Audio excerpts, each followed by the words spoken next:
All right, how was dinner, everybody? It's good, right?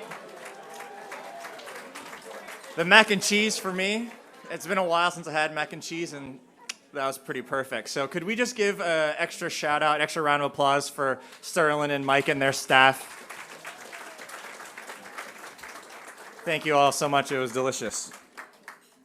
All right, we're going to keep continuing on with the program here. We're going to get to the good stuff. So first, I would like to introduce President Dr. Deborah Hadeen, who will be giving her president's address.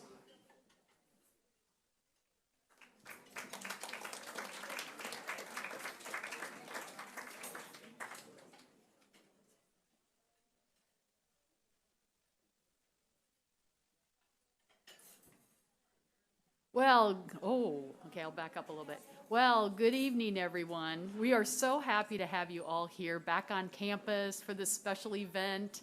And obviously, you're having a good time, lots of chatter, good conversations, good food, good drinks. Makes for a very special evening. So, the Athletics Hall of Fame is an event that honors those who have performed and or contributed in exceptional ways.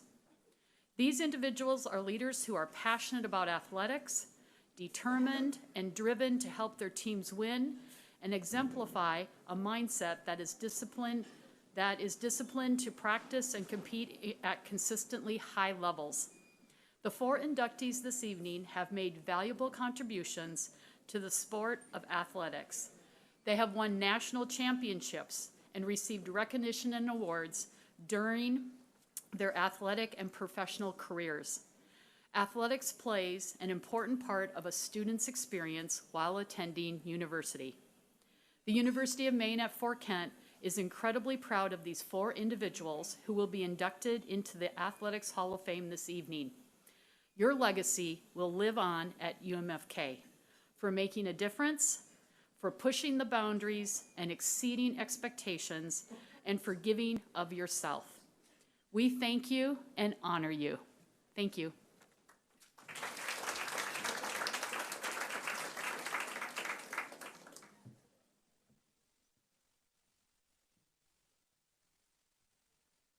Next to the stage for the presentation of the Floyd Red Powell Award, I'd like to call our head track and field coach, Matthew Dyer.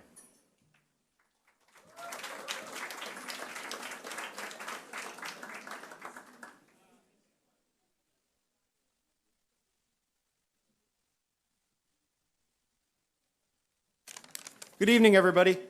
Assistant Athletic Director Tom Bird was going to present this word, but is unable to join us. Last minute thing. So he has a nice speech written up, and I share his sentiments, and we'll be reading that to everybody. Hello, good evening to everyone, and congratulations to all of the honorees tonight. I know UMFK has meant a great deal to each of you over the course of your lives. So again, congratulations. I'm presenting the Floyd Red Powell Award tonight to a very special individual. The Floyd Red Powell Award was established in 2014 and is awarded at each Hall of Fame ceremony, as Davis said, to an individual who has made a significant contribution to the development and or enhancement of UMFK athletics and its student athletes for an extended period of time. When you hear someone say these things, and you've been around the athletic department for any part of the last 10 years, I think there is only one name who comes to mind instantly for many. This decision was the easiest one the committee has made in my 7 years here. Her willingness to always help in whatever is needed, her service to the gym itself, treating it as her second home in the sense of she wants the place spotless, scrubbing the windows, buffing and waxing her floors in the summer, but most importantly, her support of our coaches and student athletes is simply unwavering. She's the first person to ask how the teams did this weekend or how did the games go. She loves to watch when she can and lights up whenever she can talk about one of the athletes or teams to someone else who might not have known. She loves her USCAA national tournament programs as well and expects one to be brought to her after each appearance of our teams. But don't just think she's a custodian for UMFK Sports Center. Oh no, this woman was an athlete. We often joke with her while she stays until 11 p.m. every night or later that we're going to come in and catch her working on her jump shot in the gym one night. She likes to say she is good luck charm for a lot of different teams. She played basketball for Allagash for 2 seasons and was a state champ both times. She played softball also for 2 years, and they too went to the state tournament. She moved here to Fort Kent in 2008, and after working in healthcare for over 30 years, was looking for a change of pace and something different. So she applied for the custodial position here at the Sports Center and has since fallen in love with the place, and as I said, has treated it like her second home. The athletes and coaches alike couldn't ask for a better person and supporter of our athletic programs. We hope she sticks around for many more years to come and many more victories. It is with great honor that I present the 2020 Floyd Red Powell Award to Wilda Kelly.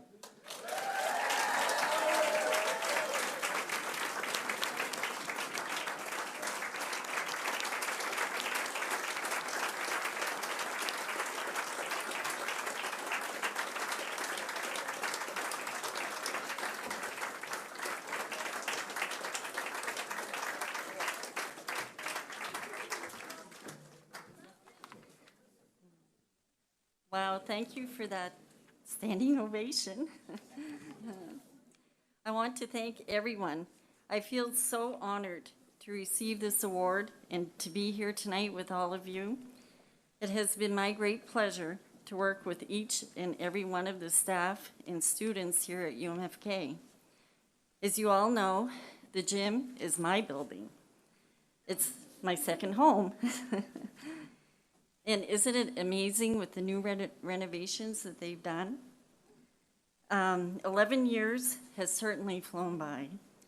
I have been fortunate to watch the students excel, move forward, and do great things with their lives. Congratulations to Bill, Jennifer, Jimmy, and Jarrett for being inducted in the Hall of Fame. This is well deserved. UMFK is lucky to have such a dedicated athletic department, coaches, and athletes. I am so proud to be a part of it all. Again, thank you.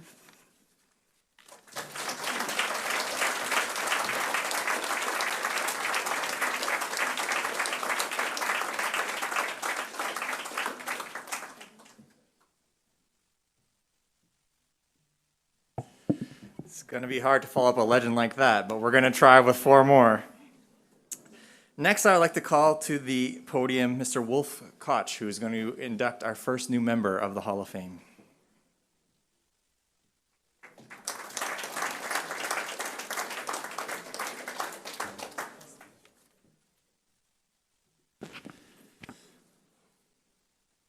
All right, everybody, let's get this party started.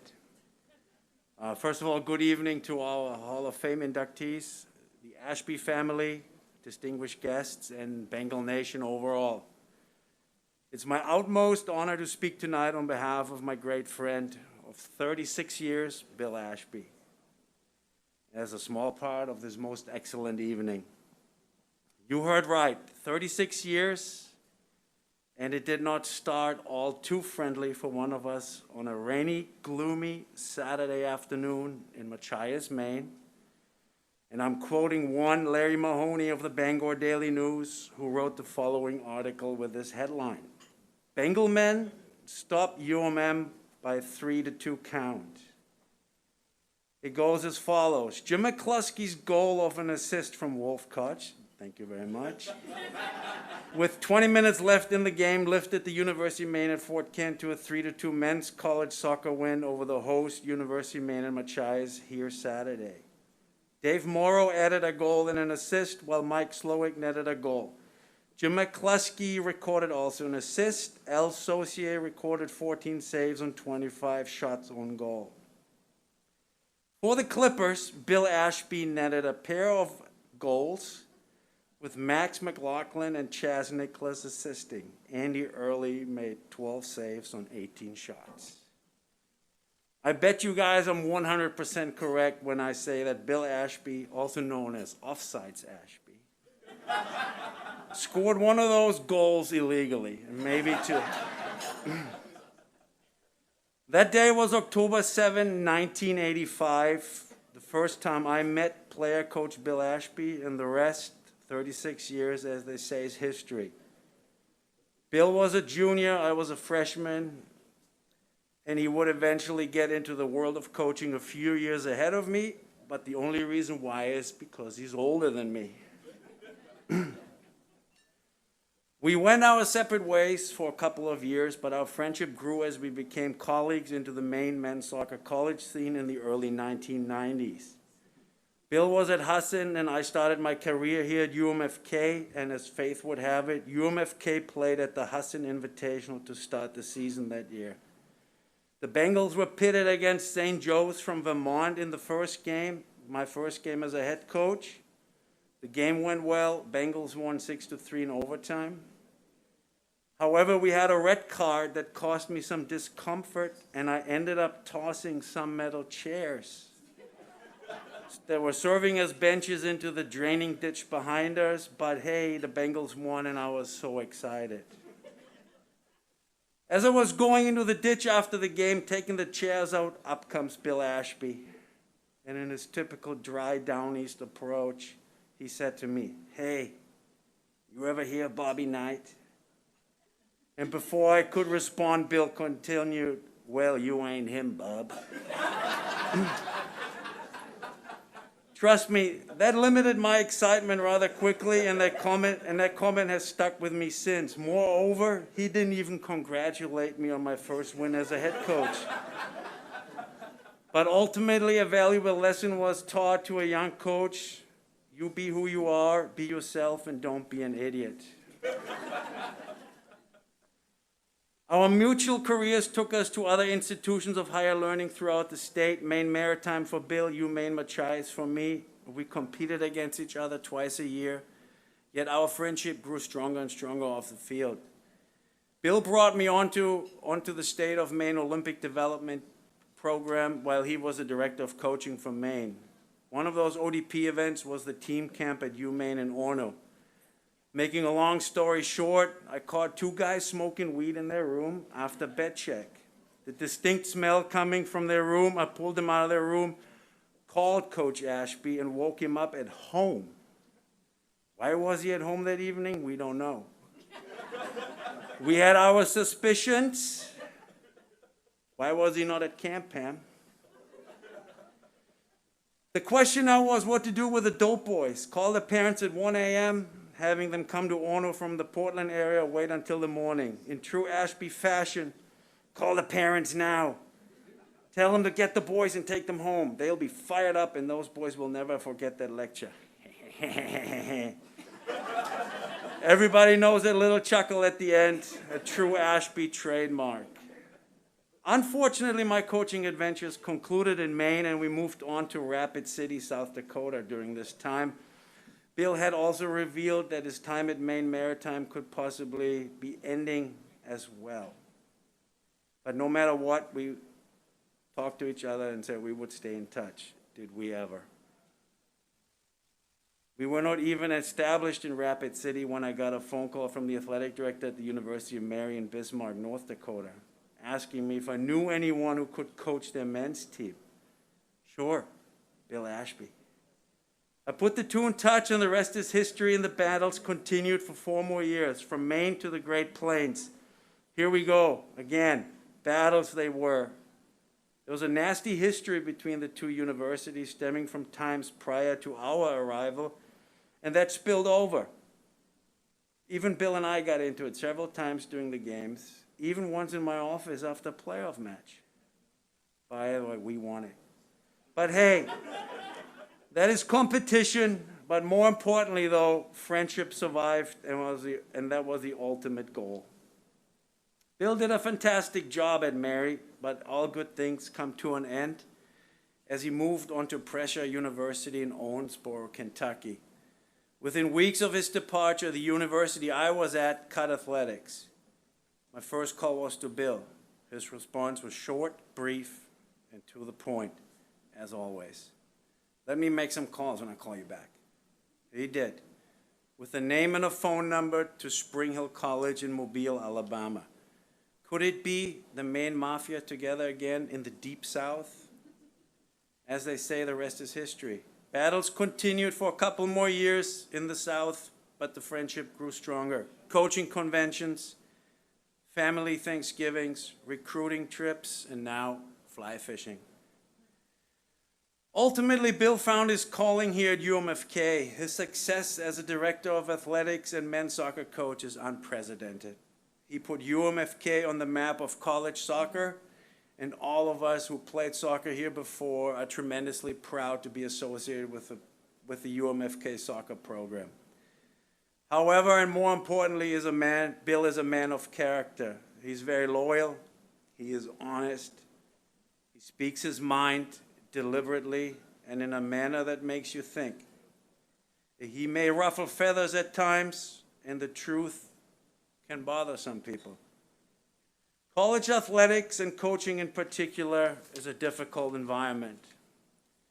You sacrifice your family, you sacrifice your friendships, and you sacrifice your health sometimes, amongst many other things, to get the job done university hire you for. I have learned from Bill that as a college coach, especially if you're successful, you have many superficial friends who want to somehow be part of your success. The true friends you make throughout your coaching career, you can count them on one hand.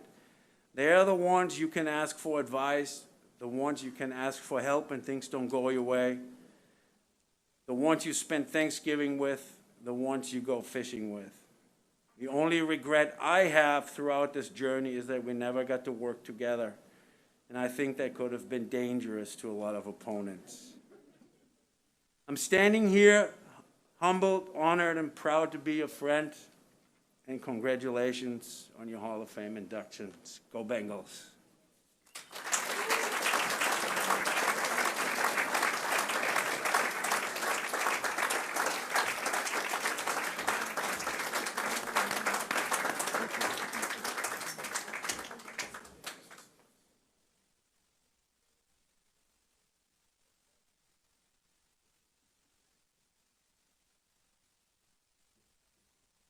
Don't worry, it's really large print.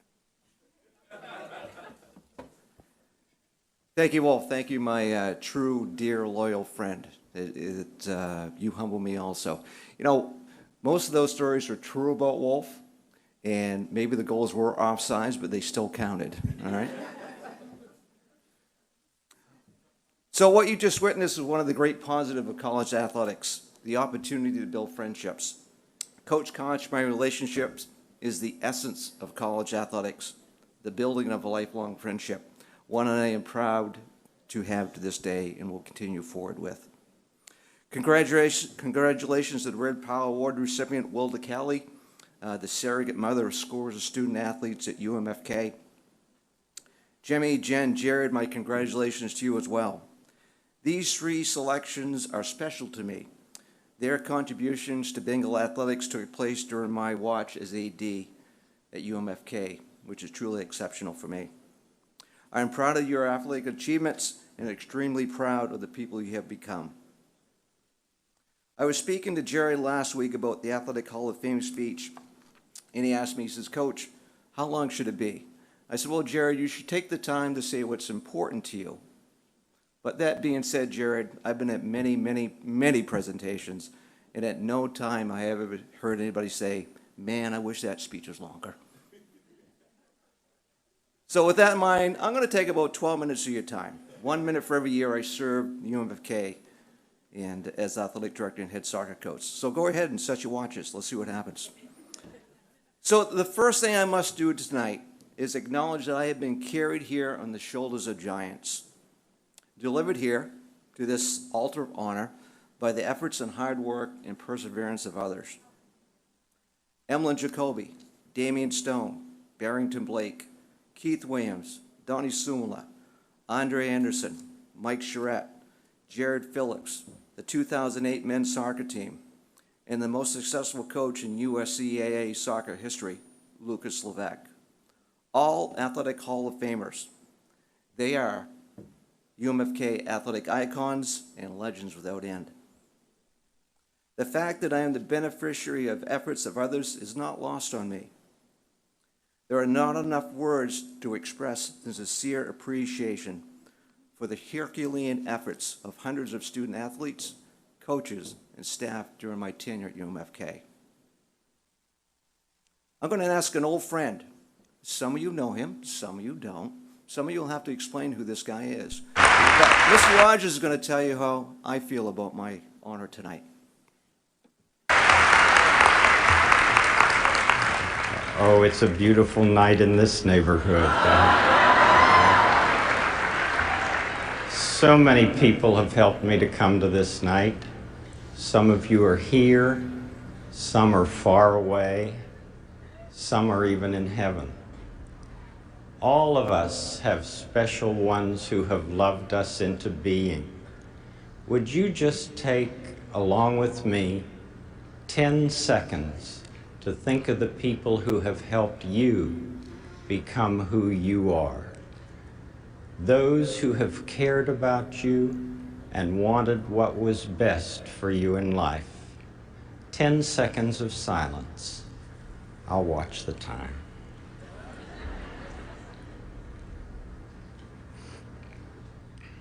Mr. Rogers is spot on. We are who we are because of the people in our lives.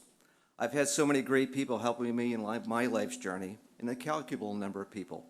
But there are a few I must mention tonight.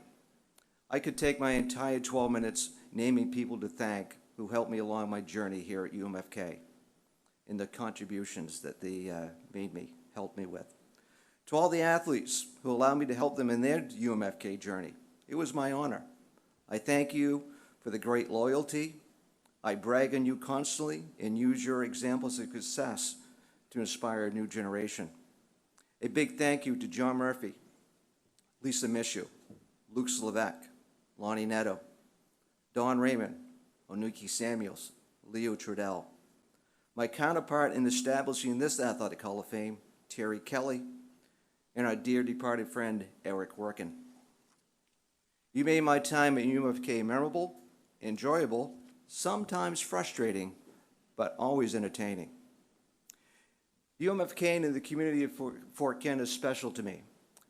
I've worked and coached throughout the country. I've had great jobs at other schools, but there's just something special about UMFK and the community of Fort Kent, something that no other place has.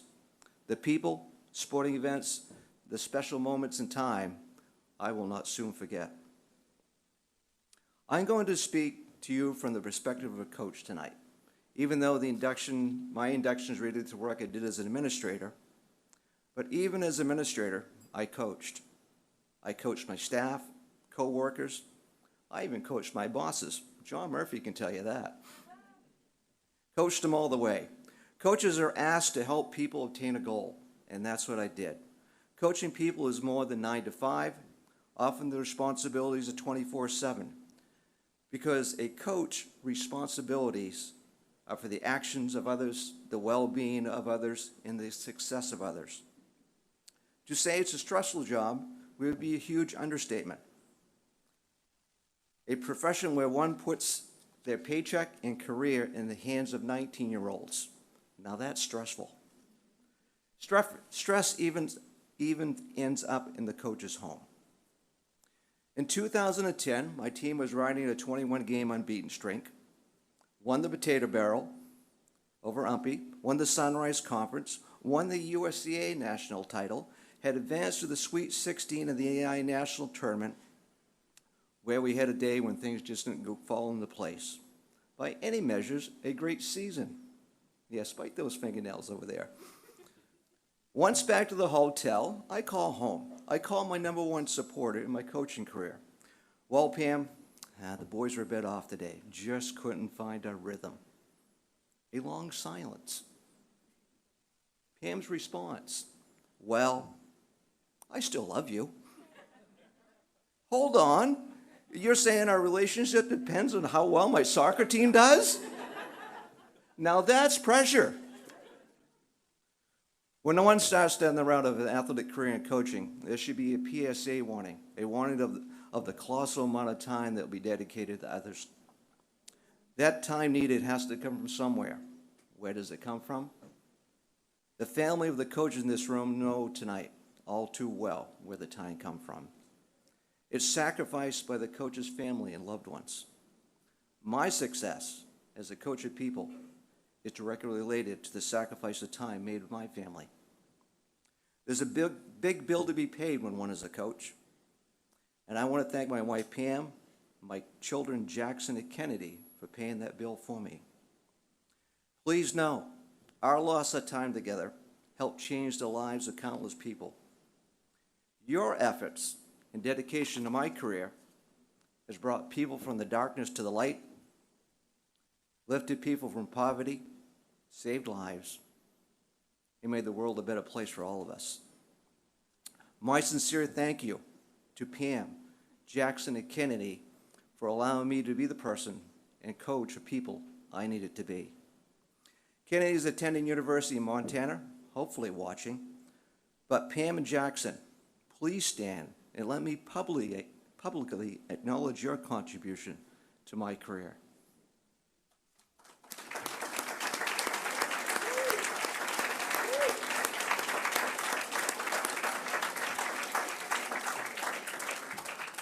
John Wooden once said, "The journey is always better than the ending." It took me a while to come to that, understand that as a coach, but once grasped, the profession of coaching became so much easier and more rewarding. As a young coach, I focused on winning games, quest for championships, national rankings, recruiting the best athletic talent I could find, justifying my efforts based on end results. Boy, was I wrong. UMFK was the recipient of me finally figuring it out. Success is found in the process of coaching people, leading people, and helping people.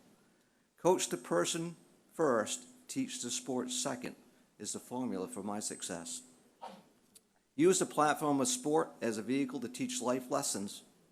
Where a failure happens, it's a small price to pay. Coach people to be dependable. Coach people to be reliable. And thirdly, the big one, coach people to be accountable. Accountable for their actions and inactions. Coaching people to be accountable is really hard to do. Not many want to go up the ski toe and down the ski toe for fitness. Not many want to get off the team bus at 5 a.m. and go to an 8 o'clock class. Not many want to put the time in needed to overachieve. But it was my responsibility, my commitment to them, to help them find a path to success. And yes, often it was uncomfortable. I'm going to be honest. My formula for points for success had points of friction, downright hot spots, sometimes even erupted into volcano mode. Most unpleasant for me and absolutely painful for my chargers. Sometimes I ask myself the question, is it worth it? Often, when most needed, I receive a paycheck from the past. Let me tell you about these paychecks. They come in the form of emails, texts, calls from past players. Frequently, these past players were ones I had hot spots with. Sometimes the paychecks come out of the blue years later. The latest paycheck I received was from a player I had at another university. We battled and battled about his lack of personal accountability. I was the rock he dashed himself upon on. Our coach-player relationship ended with him departing my program. Not too long ago, this player, who's now a middle-aged man, who is now a coach at a high-profile Division I school, sent me a note, which was followed by a phone call. During our conversation, he thanked me for being the mainstay of accountability for him. He was just sorry it took him 2 or 3 decades to come to understand. Hard lessons learned, but lessons he now passes on to his players. And this leads me to my final point I want to make tonight. Once one of my players, always one of my players. As I've told many of you before, my pledge to you, no matter how long the time is between visits or conversation, I will always be a resource for you. I will do all I can to help you in whatever your needs are. All you have to do is reach out. I know many of my former players are Manchester United supporters, Evans supporters, and even City supporters. But please know, I forgive you and I still love you. But Liverpool speaks best for me.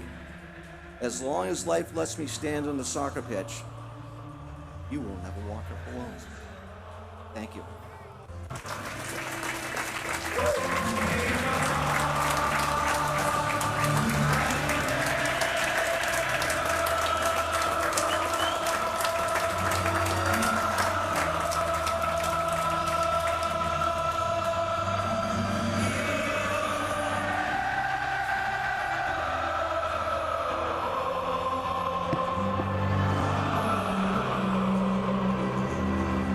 All right, next I would like to call to the stage Mr. Brad Holliburg.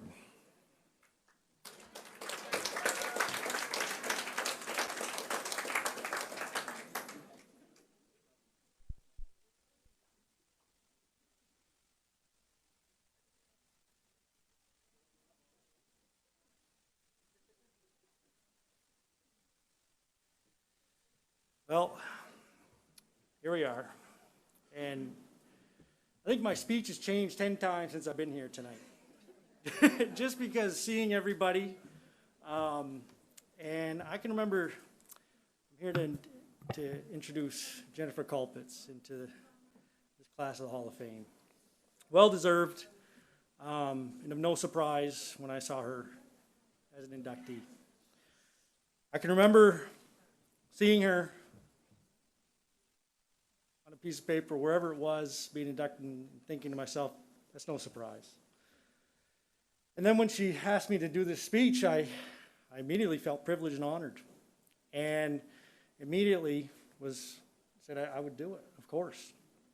But I immediately thought to myself, how can I put 5 to 10 minutes into time in serving justice to Jen's time here at UMFK? I've learned that when you have a little lack of direction, point to Scripture. And I found, as I thought about it and pondered and prayed about it, in Proverbs 16:19 we read, "Better is to be of a humble spirit with the lowly than to divide the spoil with the proud." Those two words, humble spirit, is what, when I think of Jen Culpitz, that's what comes to mind. Jen is an individual.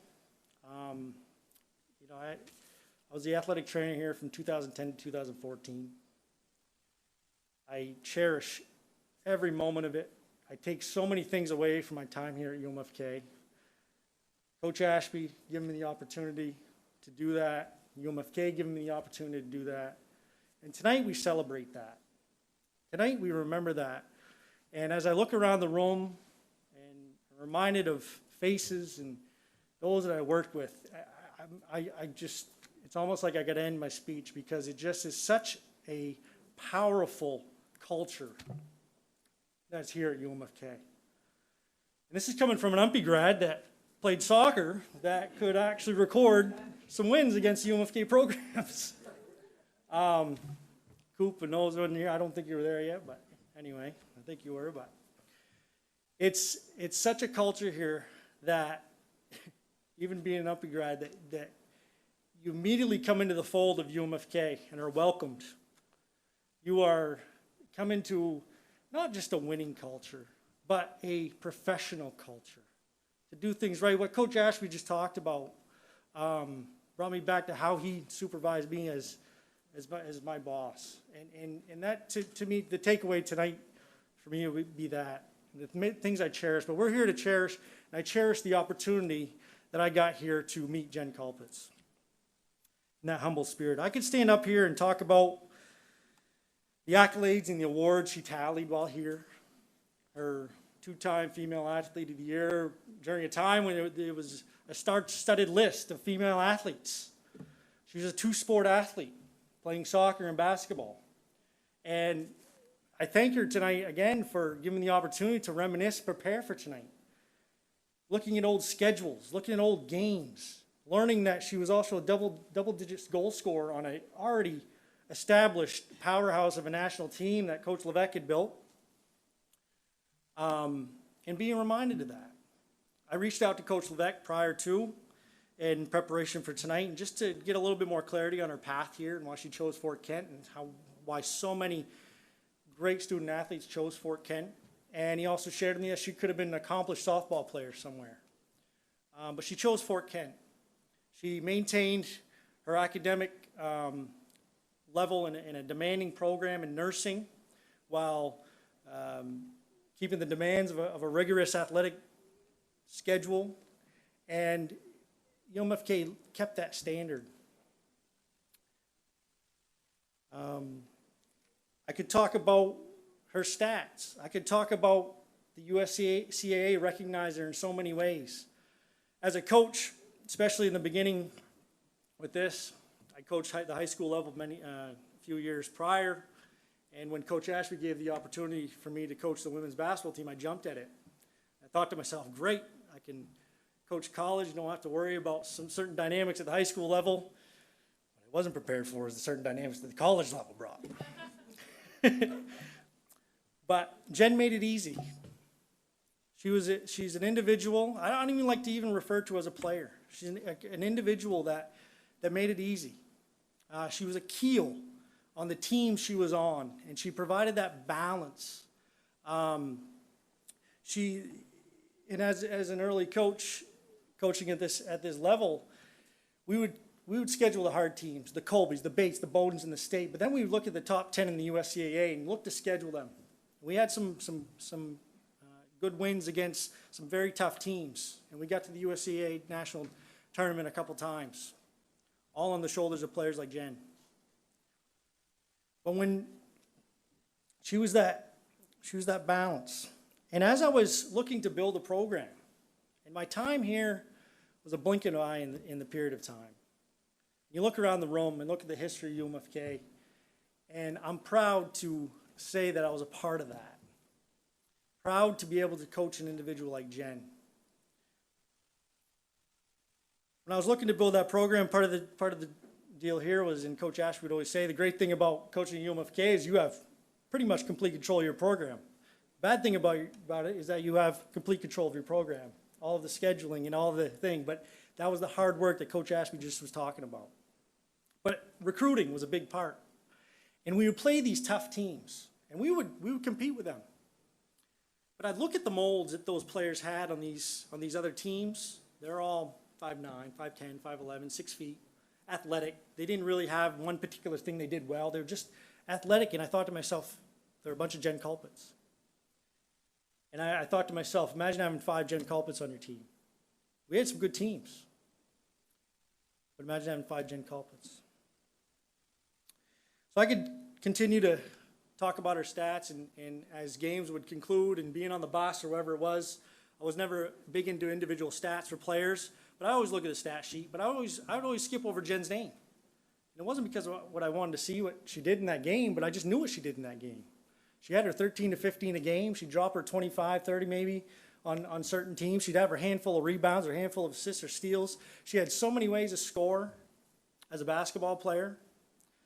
We even had a play that we just drew up. We called it 12. That was her number 12. It was an isolation play, and I realized that she needed to have the ball in her hands most of the time, or a majority of the time. But she made her teammates better. Putting that ball in her hand, giving her the ability to make decisions.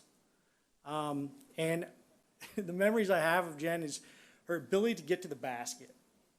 And if she was able to get her defender on her hip, it was game over. She was either getting a layup or she was going to the line. And it was 2 points in the bucket or going the other way. A point guard. She was a nightmare for a point guard coming down the floor. Not because she was assigned to the point guard. She was a great off-the-ball defender. The anticipation, basketball IQ, being in the right place at the right time. I could go on and on about how she played, but that's not what I take away from Jen. It's the memories. There's the meetings, the team building exercises we had when it was more of trying to resolve a little conflict. I can remember one meeting where Jen is sitting in the back of the classroom there at the sports center. She listened to all of the expressions that had to be had by all the players. And at the end of the meeting, she was the last to say, the end of the day, he's our coach. We're the players. And that was just an insight into the role she understood in playing on a team. Not that the wheels were falling off on the team, but it was Jen that brought that balance and keel. And she was that keel to those teams that she played on, whether it be soccer. She was always, if she happened to be on the bench, she was always in friendly banter with her teammates, lifting them up. My first memory of Jen was actually not as her coach, but as the athletic trainer. And they were in the Sunrise Conference tournament. They were making it to the national tournament every year. It was almost a shoo-in to win the Sunrise Conference for that team, I believe. But this year, they weren't winning. And Machias, I believe, beat them. And Jen was a freshman, and as an athletic trainer, I sat behind the bench, and I saw her come off the court. She was subbed late in the game, and she wasn't angry, wasn't upset, wasn't mad, wasn't sad. She went to the end of the bench and just sat there. I can still picture that in my mind. Probably gearing up for the next year, or gearing up. She probably maybe had a hand on a player's back as they were upset. Jen is solid, individual. I could go on and on. I know I have a time limit. I told Oniki to throw something at me if I get too long. But I could go on and on. The last thing I do want to share is, of course, she's a 1,000-point scorer here at UMFK, and that's an accomplishment in her own self, in its own right. She was reaching that milestone at the end of her junior year. She was 3 points shy. We had reached the national tournament. We were getting handled pretty well against the future national championship Damon. And Jen went down with an injury, a significant knee injury. And as trainer and also coach, you know your athletes. You should at least. And I knew in those moments I could tell Jen what I felt was going on. She knew what was going on. I don't bring it up because injuries are good news. But it spoke to me after the fact. I couldn't remember her for folks. I think her folks had made the trip down to Pennsylvania. But Jen stayed with the team after that first game, and we had a consolation game the next morning. Of course, she wasn't playing. But I remember dropping her off in a remote Cabela's parking lot, and her parents were there to pick her up. And I thought to myself, look at the support. And Coach, you just talked about the people that make you and your experiences. And I see the table and the family around you. Jen is now an accomplished nurse practitioner. She's recently been engaged. And it's a lot to celebrate. I'm going to take one more memory here real quick. After the first year, I was down in the Maine high school state tournament recruiting. And we had just departed the Sunrise Conference, and UMFK hadn't attached to a conference per se. Women's basketball hadn't. And we got a call. I was down there recruiting, thinking the season's over, and I got a call from the USCAA, or maybe Bill had called me, and someone was trying to get a hold of me. And they were offering us position at the national tournament. It was spring break. Half our kids and players had gone home.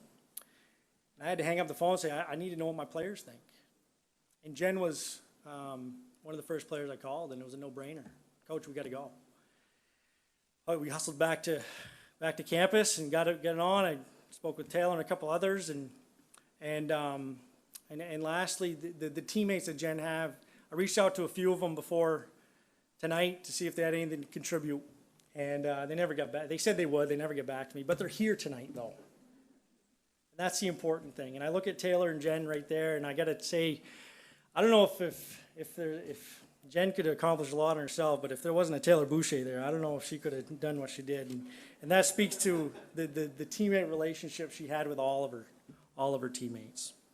So I'm very proud, and I could go on and on about the accomplishment of Jen Colpitz, but please welcome her to the stage as she's inducted in the Hall of Fame.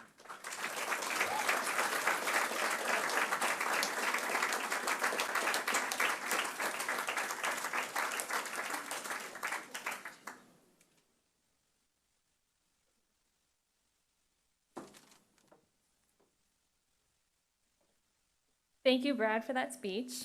I want to start off by congratulating the other inductees today. I feel honored to be part of such a talented group. I want to thank the UMFK Athletics and Susan Tardy for putting on such a great event tonight for all of us. It seems like just yesterday, when I was a senior in high school, starting to decide where I was going to attend college. I remember I came home from school one day, and my mom told me I had gotten a phone call from a coach at UMFK. I think we both thought to ourselves, Fort Kent? Yeah, right. But she insisted that I call him back to hear what he had to offer. That was my first encounter with Lucas. He somehow got me to agree to come check out the campus, and my parents and I made the trip up north. None of us had been further north than Bangor. When I got to Fort Kent, I couldn't believe it. Little did I know I'd fall in love with the university in town, and it would hold a special place in my heart forever. One of my biggest accomplishments in school was scoring my 1,000 points. My junior year, we were at nationals, and I was 3 points away from scoring it when I tore my ACL. Unfortunately, that injury cheated me for my senior soccer season, but I was able to come back just in time for the start of basketball. And on our first home game of my senior year, my parents were able to make the trip up to Fort Kent and watch me score it. It's one of those moments in my life that I'll cherish forever. I want to take the time to thank some of the special people that played such an important role in my time here. I'll start off by thanking my coaches, Brad and Lucas. Thank you both for putting up with me over the years and being so supportive. You both made sports fun again for me, and that was something I definitely lost sight of in high school. So for that, I thank you. I want to thank all my teammates, especially all the ones who were able to make it tonight. It means more to me than you'll ever know. I never would have been able to accomplish any of this without any of you. I'm so fortunate that sports have brought such great memories and people in my life, and I'll cherish our friendships forever. I want to thank the Boucher family, Bert and Vicky. They opened up their house to me, and I lived with them my last 2 years of college. You both took me in and treated me like a second daughter, and I can't thank you both enough for that. It was so nice to have a home away from home. Taylor, thank you for being such a good roommate, teammate, and friend. You always knew how to show me a good time in Fort Kent, even if it was a night before a game. I'm so thankful for our friendship. I'd like to thank my fiance, Vince, for being so supportive of everything I do in life. I'm so glad you're able to make it tonight and experience everything Fort Kent has to offer. I want to thank my 2 older brothers, Brian, who's here, and Nate, who wasn't able to make it, but I know he's watching online. You two made me the athlete I am. You both gave me my competitive spirit and my hate-to-lose attitude. I'm so thankful for everything you both have taught me, on and off the field. I will always cherish our time growing up together, playing in the backyard or driveway, and me always trying to keep up with you two, even if it did end up me running into the house crying to Mom. You guys are both my biggest fans, and I'm so lucky to have you guys as my older brothers. And last but not least, my parents, Mom and Dad. You both sacrificed your entire life for my sports. All the way from when I was little, my mom would drive me to all my practices and games, no matter what time they were at or how far away they were, all year round. You guys made sure that I had new cleats and basketball shoes every season, and you never missed a game. You guys are my biggest cheerleaders in life in general, and you two made all of this possible for me. I thank you from the bottom of my heart, and I love you both so much. Thank you again for inducting me into the Hall of Fame. I feel so honored. Thank you all for coming out tonight, and congratulations again to the other inductees.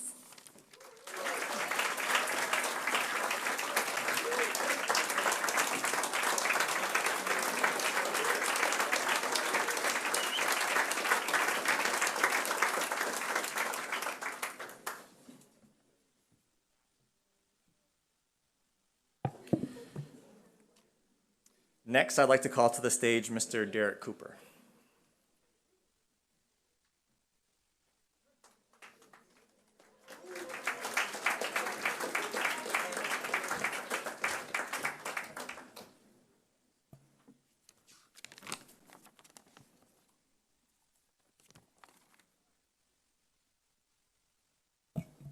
Thank you, everyone, for joining us today.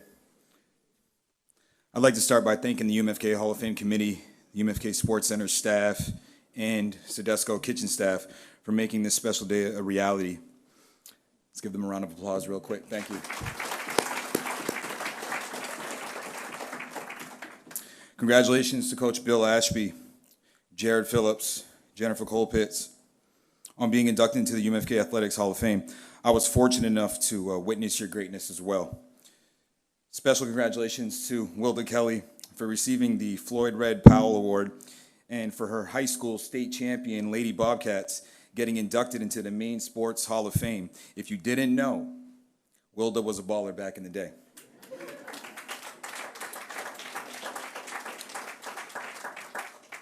Wilda is here every day, making sure UMFK Sports Center facilities are taken care of and running smoothly. I'm in the gym just as much as anybody else, so I thank you, Wilda, for your positive energy day in and day out. Appreciate that. I was honored to receive a phone call from Jimmy Lopez asking if I would like to introduce him into the UMFK Sports Hall of Fame. If you don't know, I was Jimmy's assistant coach at UMFK. I was startled that he chose me to fill the shoes of his head coach. Eric Workin should be here in my place. But I know that his spirit will live on in this community and in our hearts for an eternity. Sorry. Without Coach Eric Workin, this day for Jimmy Lopez would never have happened. Eric gave Jimmy a chance that he took full advantage of. I will always cherish the memories we made during our classic road trips in the middle of the winter, winning the Sunrise Conference Championship after losing 3 years prior in the finals, and our trip to Branson, Missouri to compete in the 2010 NIAA National Tournament. Jimmy, myself, and so many other athletes before us and after us will always remember Eric, not just for his basketball coaching abilities, but most importantly, his ability to listen and care for his players on a personal level. Eric had a way to always make you smile when times were tough. From his one-knee stance on the sideline, his banter with the refs, his random dunks in pickup, to saying bless you when he couldn't understand what you were saying. There was never a dull moment with Eric around, and we greatly miss and love US. I know we do a lot of moment in silence to recognize people, but I believe truly, from what I know about Eric, is he would prefer us to get loud and proud for him than a moment of silence. So I'd like a big round of applause from my man, Eric Workin.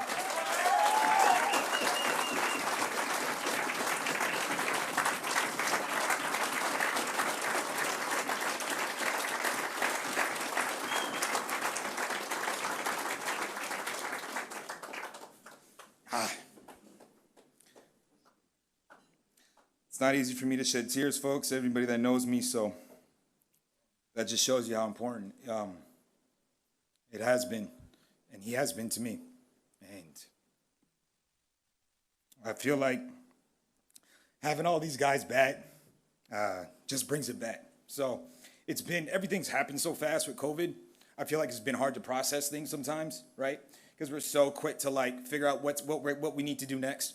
So I appreciate having everybody back, because it's not just the basketball players, the soccer players, everybody remembers Eric. So I appreciate you guys being here for him as well.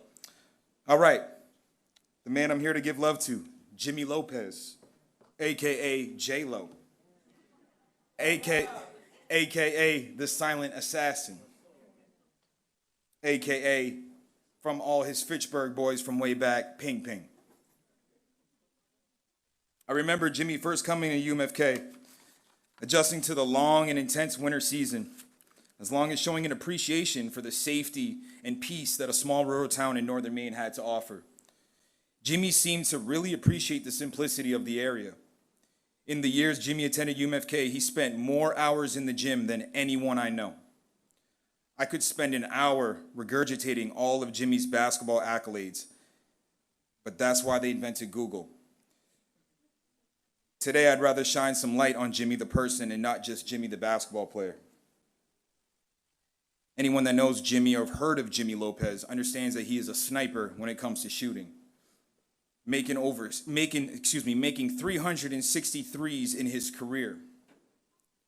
When he first arrived, Jimmy was strictly a shooter. Eric and I talked about getting this guy from Massachusetts that was a three-point shooter. Through his years at UMFK, Jimmy was never satisfied with being a one-dimensional player, and he strived to improve all aspects of his game. Jimmy's work ethic as a student athlete was admirable. One of Jimmy's teammates, Yair Gal, you might see him here he's got the salt and pepper hair. He wanted me to share a quote for you, Jimmy. He said, "Jimmy is the epitome of what confidence and trusting yourself can do. He's an example of how consistency can lead to success."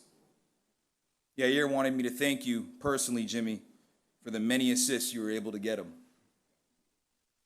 I recall Jimmy outside of practice doing basketball drills with my roommate Andrew Clavette daily. Drew would come back to the apartment afterwards and say, and I quote, "He is the greatest shooting student I've ever had. He retains information fast and then practices it repeatedly." Another coach of Jimmy's, Jeff Kinney, who wanted to be here but unfortunately couldn't be here today, he shared, "Jimmy was Eric's first real recruit. There were some paperwork complications, but Eric would never give up on Jimmy. He knew that Jimmy was a program-altering level player." These few examples show the love that Jimmy had from the players and coaches that were blessed enough to share the game of basketball and life with him. Ultimately, all of Jimmy's successes and improvements as a basketball player were through his own hard work and dedication to the program. Jimmy comes from humble beginnings, and he was able to use those experiences, whether negative or positive, as motivation to achieve greatness at the collegiate level. Like the late, great Christopher Lee Rios, aka Big Pun, said, "There is no longevity living off negativity." I witnessed immense growth in Jimmy every season as a baller and as a person. Jimmy was the most patient, focused, determined, and unselfish player I've ever coached. I always thought he could have shot more in some games, but he would always include his teammates in his dominance. He rarely complained about outcomes that would not go our way, and was always the first one back in the gym, trying to be better than he was the previous day. Many players that played with Jimmy would use Jimmy's work ethic as a blueprint to what they needed to do to get their game to the next level. Jimmy's life was basketball. He was a purist. There was nothing anyone was going to do to take that from him. To this day, I can guarantee that there's not a single day in Jimmy's life where he doesn't think of something basketball related. You can still witness this legend himself several years after he graduated from UMFK in the gym, sharing his knowledge of the game, and of course, still giving his opponents problems in pickup. Jimmy was not only a player that I coached, but also was an assistant coach for Eric working at UMFK, as well as my assistant coach at Fort Kent Community High School for several years. I'll never forget our winter nights, breaking down game film, watching NCAA and NBA games, and communicating the different intricate aspects of the game of basketball. I always knew that he had a great mind for the game, and he was never afraid to share it with others. Jimmy has this ability to connect and relay his knowledge with athletes of all ages. There are many great players that don't have the ability to share their knowledge. Jimmy was not one of those. Jimmy was a selfless athlete that inspired so many people from the elementary school all the way up to the collegiate level. No matter where Jimmy resides, his name still rings bells in this community to this day. As you see tonight, Jimmy has people here supporting him from near and far. Teammates, friends, coaches traveling here from Texas, Michigan, Rhode Island, Massachusetts, etc. This support is not only because Jimmy was a phenomenal basketball player at UMFK, but more importantly, Jimmy has the ability to be real, genuine, authentic, and respectful to the people around him. If you ever have a chance to sit and talk to this humble man, you'll realize how wise and insightful he can be. Once again, I am honored to be standing here speaking on behalf of my player, coach, and friend, So proud of you, man. The man you become. And I can't wait to see what the future holds for you. Now, it wouldn't be right if I didn't say something to you in Spanish, Papa. It's just a little inside joke between Jimmy and I. Now, I apologize in advance to my Spanish-speaking folks. I've been confused many times for being Hispanic, but I am not. And I don't claim to speak Spanish. But here we go. Estoy muy feliz por ti, mi hermano. Gracias por permitirme ser su entrenador y amigo. No festejes demasiado con Kinney con esta noche. Did you get that, Papa?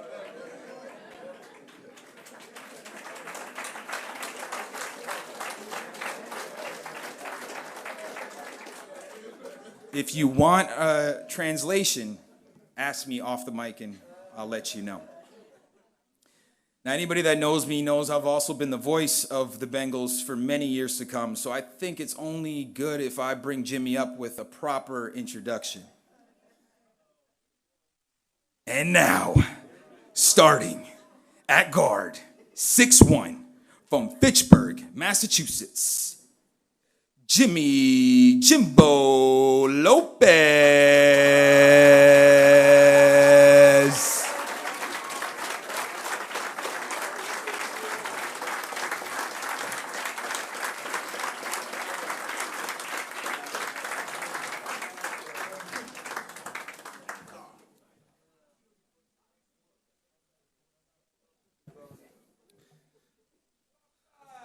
Thanks, Coop. Thanks, Coop. You might as well do my speech. No, but thank you for being here for me, and thank you for bringing me up on stage. I appreciate it. To everybody who came to support me on this special night, I thank you. First, I want to thank God, because without God, nothing's possible.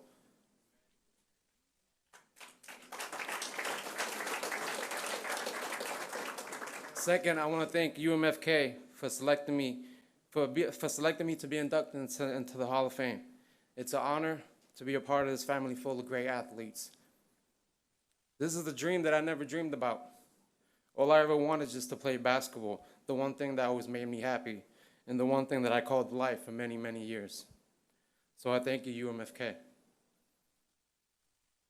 I know it's a special night for me, but there's so many people I want to thank who have helped me through the journey at UMFK on and off the court. One of those special persons, Coach Eric Workin. May he rest in peace. We lost an amazing man way, way too soon. But I know he's watching over us, and I want to let him know that we love him and that I love him and I will never forget him. I want to thank him for giving me the opportunity to play for him and for him believing in me, for pushing me to be the best player on the basketball court, but also in the classroom. There's so many great memories between us that I will never forget. And we've been a part of too many wars on that basketball court. But I can truly say that he was one of a kind, and I'm honored to call him my coach and friend. Coach Mike Baltier, my Biddy League, middle school, and AAU coach. I thank him because he's the one that taught me the game of basketball. Thank you, because if it wasn't for him, I would have never started or kept playing basketball. Finding rides to practice and games was difficult for me, especially when the court or the gym was on the other side of the city. But you always went out of your way to come pick me up so I can attend these practices and games. So I thank you, because you are the reason that I started playing basketball. To my teammates and brothers, I want you guys to know that without you, there's no Jimmy Lopez in the Hall of Fame. Thank you for being my teammates and for all those great memories we have shared together, especially on the road trips. Thank you for pushing me during practice and games, and for yelling at me when I was having bad games or being selfish. And for being smart enough to pass me the ball at the three-point line, because you know it was going in. I worked hard to be the best teammate I can be, and strive to be that teammate that as long as I was on the basketball court with you guys, there was a good chance we was going to win. So I thank you. Nick Thibodeau, Aaron Dumar, Bianca Cooper, Ben Raymond, and Pete Clavette. Thank you guys for always being there for me and being a phone call away if I ever needed a favor. You five will forever be a part of my family. There's no such thing as a perfect family or perfect person, but to me, this is the closest it comes when it comes to being a perfect family, and that's the Bards. Joey, Pam, Charles, Tom, Sam, and Emily Bard. You guys are amazing, loving, strong, beautiful family, and I thank you for showing me nothing but love since day one, and for making me feel as I was part of the family. And Joey, you will always have a spot on my basketball team. Derek Cooper and Andrew Claret, my two big brothers. There was a love and hate relationship with these two. The love was they always wanted the best for me and took time off their busy days to put me through workouts before and after practice and in the weight room. The hate was that they didn't care if I was tired, sick, or had a broken leg. They were still going to push me to the max and were never satisfied with my performance, even when I had a good game or practice. So I thank you both for being tough and always expecting more from me, because that only pushed me to work harder and to never settle to be an average player. So I thank you. My mom Paula and my dad Israel Lopez, the two most important people in my life. Mom gave me the love and the belief that I could become anything I want in life. My dad, my hero, my dad/hero, showed me the work ethic and the responsibilities of being a real man. And I hope they are proud of the man I have become. Once again, to everybody who came to support me on this special night, I thank you. And in the words of the great Kobe Bryant, Jimmy Papa Lopez, out. Thank you.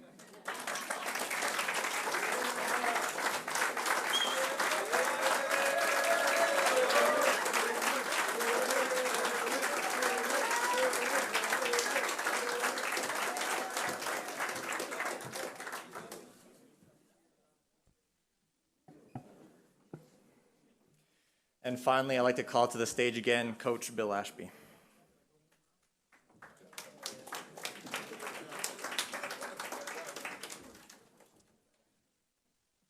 Okay, a quick note to people of a certain age, when you give a speech in a low light, make the print really, really big. Okay, Jared Phillips. For me, this is one of the top honors as a coach to induct a former player into UMFK Athletic Hall of Fame. When Jared asked me to speak on his behalf tonight, my response was, "It will be my privilege to tell your story, Jared, but only if I can roast you." And Jared's response was, "Absolutely, Coach. I wouldn't expect anything less." So here we go, Jared. Hold on, my friend. So there are two specific reasons Jared has been chosen for this honor. His time at UMFK as a student athlete and his professional work after UMFK. Either time frame would make Jared worthy of this honor. Jared was part of my first group from South Africa I brought into UMFK. Emilyn Jacoby, the team captain at this time, came to me and said, "Coach, I know a kid back home who I think can play for us." Turns out this is one of the biggest understatements Emilyn ever told me. Not only could Jared play soccer for us, he put us on the UMFK soccer map. It still does to this day. Now, when I say Jared helped put UMFK in the national soccer map, that's precisely what I mean. Not the NAIA soccer map, not the USCA soccer map, or even the NCAA soccer map, but the national soccer map, where UMFK is mentioned in the same breath as high-profile soccer schools and major colleges. When it comes to good teams and good players, divisions of play are not needed. Jared makes this case perfectly clear for us at UMFK. For many reasons, but mainly for opening the doors of opportunity, it was always my goal to have all UMFK teams and student athletes play on a national level and countrywide. Jared was a beneficiary of this goal. Applying for his first professional job, he was interviewed by legendary soccer coach Zizmet of UCLA, Major League Soccer clubs LA Galaxy, Columbus Crew, and the Seattle Sounders, where Jared was selected for his first job, professional job by Coach Schmidt. As an icebreaker during Jared's interview, Coach Smith brings up the point that he'd seen Jared and his UMFK team play in the national tournament in California. Coach Smith was impressed with the quality of play Jared and his UMFK teammates, along with the exciting PK shootout win over the top-seeded team in the national tournament, making a lasting impression with Coach Smith. A positive brand of a quality program, along with United States Coaching Federation license Jared received at UMFK, was a major component in Jared landing his first professional coaching job, enlarging UMFK's spot on the national map. As a student athlete, Jared had a stellar career. During his 5 years at UMFK, yes, 5 years, but I'll come back to that later in just a little bit, Jared made a lasting impression on UMFK soccer. During his time at UMFK, his team won 91 matches, lost 6, and tied 5. No other UMFK soccer player, man or woman, has been on more wins to his name than Jared Phillips. Jared played in 80 matches, scored 18 goals, supplied 20 assists for 56 points. He was selected to the All-American team as a midfielder. He led his team to 3 Sunrise Conference championships, 5 Potato Barrel championships over University of Maine Presque. In the NAIA National Tournament, Jared's teams reached a round of 32 in 2009, the Sweet 16 in 2010, and the Elite 8 in 2008. 2 USCA Final Fours, 2011, 2012, and team captain led his team to the USCA National Championship in 2010. By any measures, a career worthy of the Hall of Fame. But as team captain, let me set the stage for you.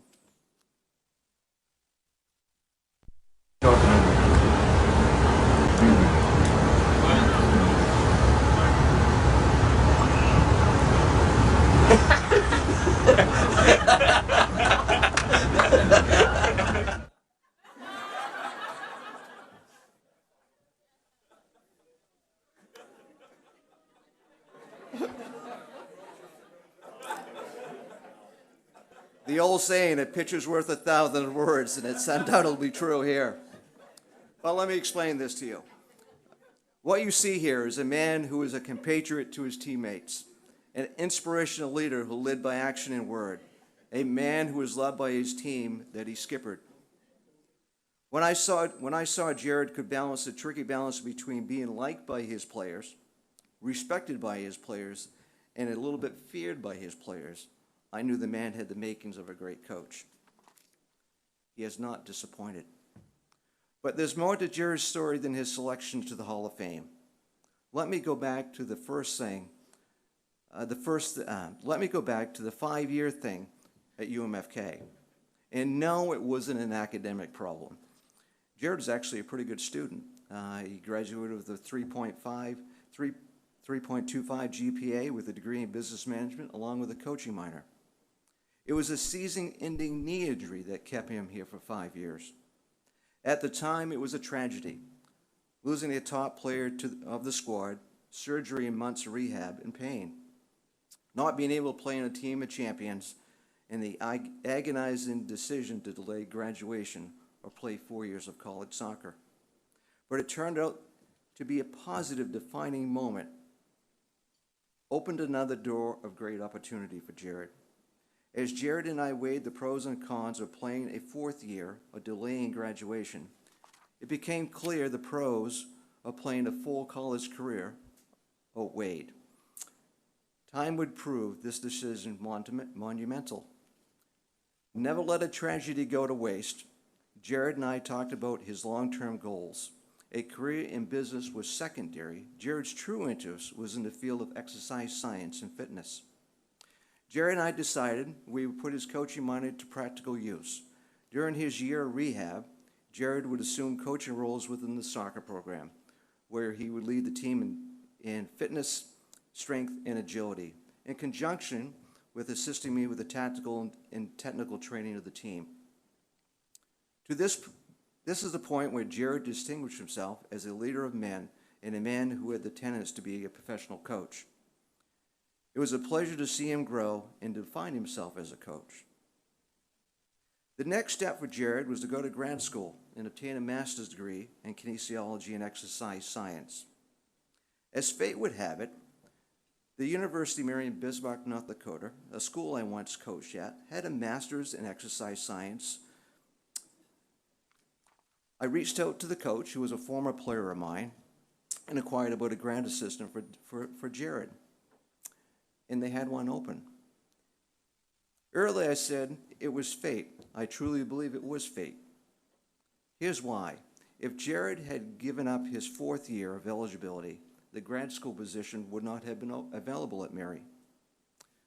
Coach Koch was instrumental in me becoming the head coach at the University of Mary, which in turn led to the open door and opportunity for another Bengals soccer player decades later.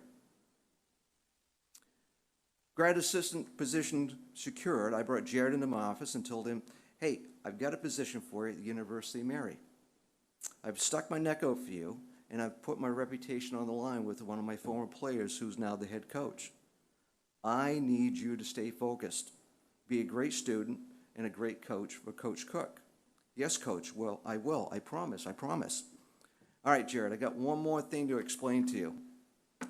Mary has about 3,500 students, and 2,500 of them will be 5'10", blonde, athletic, beautiful Scandinavian women. Don't get distracted. I need you to stay focused. Yes, Coach, I will. At this time, I'd like to introduce Jared's wife. Please stand. From the University of Mary in Valley City, North Dakota, a 5'10", beautiful, athletic Scandinavian, Jen Phillips. Good job, Jared. Way to follow my advice. Jared's made his mark in the professional coaching world of Major League Soccer. The Seattle Sounders in 2014 and 15, Minnesota United 2016 to 2019, and now with Coach Bruce Arena in the New England Revolution. I told you Jared made his mark in professional soccer, which is not an opinion but fact, and here's why. Let me tell you a little about Jared's boss, Coach Bruce Arena. Coach Arena won 5 national championships as a college coach, 5 Major League Soccer championships, and was a 2-time coach of the men's national team for the USA.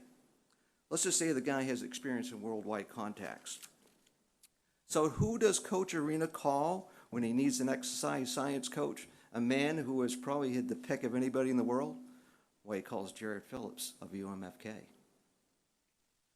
Good coaches know the legs feed the wolf, and if you're going to be successful in professional soccer, you need a man who can train the wolf and keep the wolf healthy. Could there be a bigger mark of professional endorsement? I don't think so. Jared, men like you, men who chart their own course, men who meet the mark over and over again, men who shape and define their own destiny, defines the coach's passion. Thank you. Your teammates and I are so very proud of you. Ladies and gentlemen, would you please join me in welcoming Jared Phillips into the Athletic Hall of Fame in the University of Maine, Fort Kent.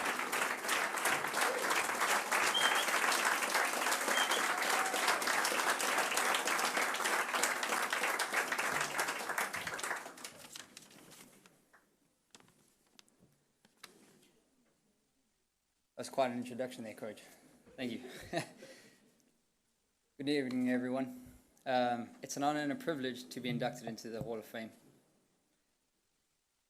Before this evening, I made the joke that the candidate pool must really be getting low when my name came up in that pool. On a side note, special congrats to you, Coach, for your induction. Jimbo, congrats, man. And Jen, congratulations.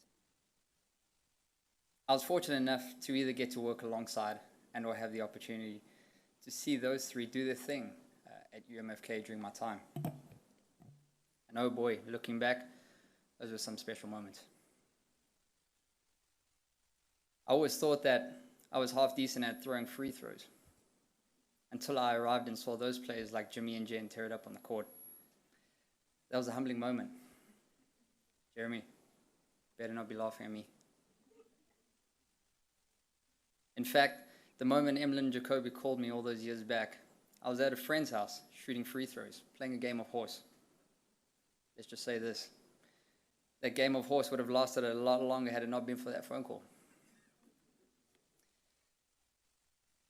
It's been nearly a decade since I've last set foot at the UMFK campus.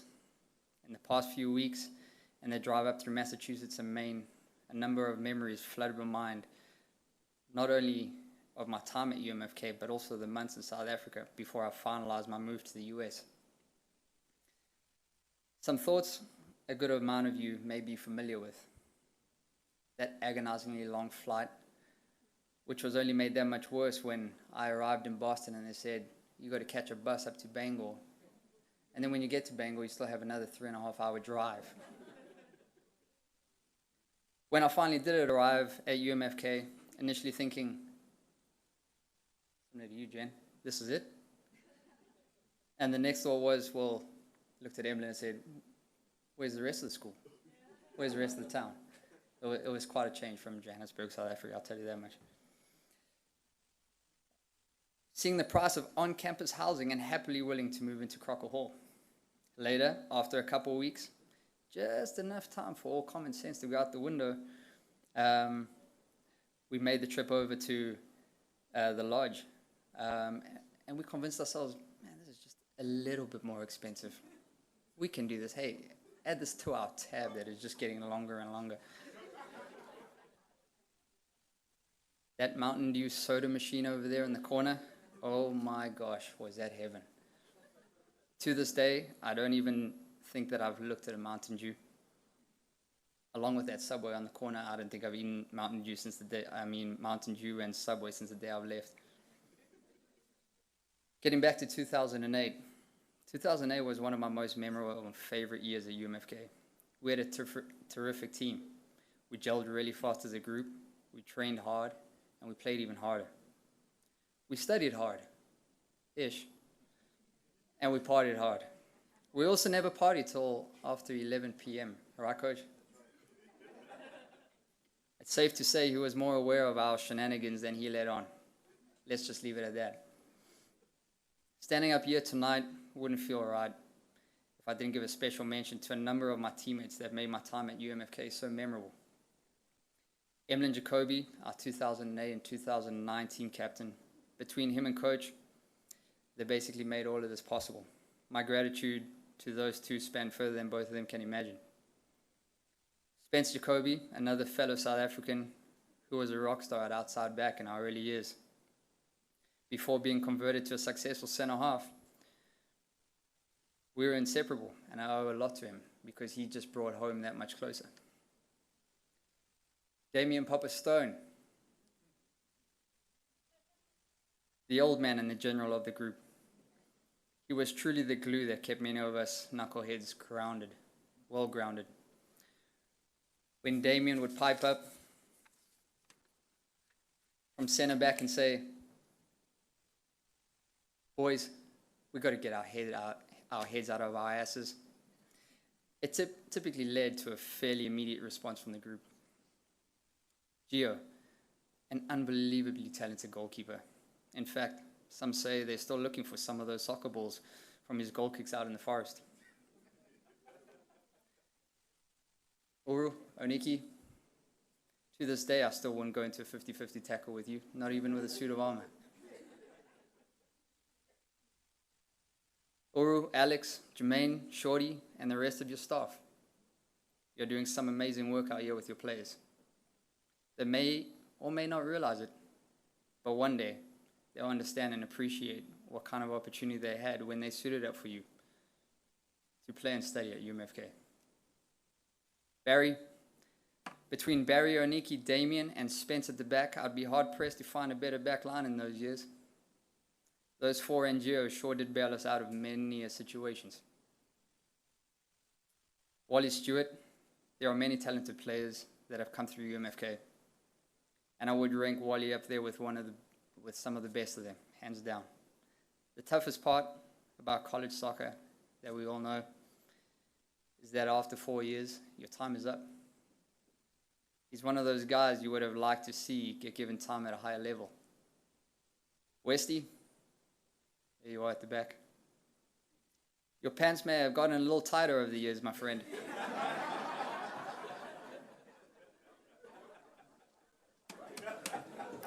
But that quality still remains. Luka, our token Croatian, who would not stop working on the field. He would not stop. He put a massive shift in for this university during his time, and he deserves top credit for his effort. Keith Williams and Andre Anderson, there wasn't a team in this nation that wouldn't be intimidated by those two up front. They worked hard, they drove the team onward and upwards, and they scored goals for fun. Unfortunately, I can't name everybody tonight because it's a long list, but there are a number of players that I have not mentioned. They have certainly not been forgotten. In years to come, I had the privilege of seeing the younger players like Ben Clovers, Kennard Brown, flourish. From my short and brief conversations with some of the past players, I am well aware that there have been many talented players take the field for UMFK. Some highlights of 2008, climbing the rankings of the NAR National Coaches Poll. Was it around the top 5, top 6, top 7? We were up there, yeah. Winning the conference title, making playoffs, winning our round of 32 in absolutely frigid temperatures. I've played in some cold, and the boys have played in some cold temperatures over the years, and still to this day, I don't think anything compares to what you've seen over there. Getting to experience California for the first time in my first national tournament. Competing and winning our Sweet 16 game in Fresno, only to come up short against a very good Rio Grande squad, as we were shorthanded in the Elite Eight. I could stand up here all night and mumble on about this one and that one, and how good things were back then. I'll save you all the pain. As I begin to wrap up, I can't help but think about how much soccer has served as a vehicle through life. I think many of you, whether it's basketball or soccer, have something similar to say about it. Ashby once told me, along with many other things. In fact, sometimes I wondered if you're in your office planning training sessions or looking up profound quotes. Anyways, he would say, UMFK may not be the best place you want to be, but it can certainly serve as a platform to get you a lot closer. To all the people that made this evening what it is, and to those who came up from far and wide to offer up your support this evening, thank you. I would like to thank my beautiful wife, Jen, such an incredible Montefin, for being incredible through our entire journey. My family and friends in South Africa and North Dakota who are watching now, I'll get you up to Northern Maine one day. And finally, as I wrap up, best of luck to the men and women athletes at UMFK this year. I hope you have an incredible season and continue to raise that bar of athletics at this university. Thank you.